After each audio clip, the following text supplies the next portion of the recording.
Je me trouve présentement dans la municipalité de Mansfield et Pontefract, dans le Pontiac, qui a été assez durement touché par des pannes d'électricité.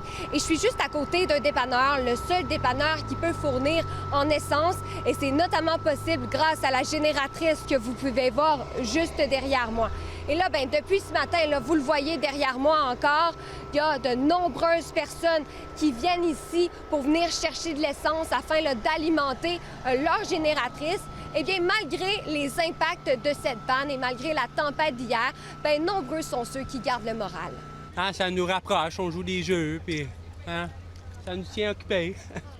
Les voisins, on s'entraide. On essaie, comme je dis, dans le plus possible, accommoder les gens là, avec ce qu'on a, mais je m'en cacherai pas, notre dépanneur commence à être vide aussi. Là. Le stock, ça a très baissé dans les dernières heures. Donc. Quant à Hydro-Québec, ce qu'on nous indique, c'est qu'il y a plusieurs équipes qui ont été dépêchées sur le terrain. Plus précisément, ce sont 90 équipes venant d'un peu partout au Québec qui ont été mobilisées pour travailler sur le réseau. Et les travaux s'annoncent d'envergure, même que ça pourrait prendre jusqu'à demain avant que l'entièreté des pannes soit rétablie dans certains secteurs.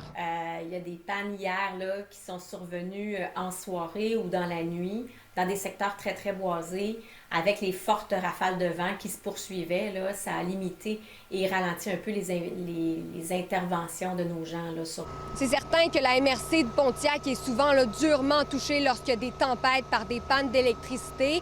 Il y a quand même des solutions à plus long terme qui ont été pensées pour réduire les impacts ici, notamment la construction d'un poste électrique au cours des prochaines années. Ici Charlotte Tremblay, Radio-Canada, à Mansfield et Pontefract.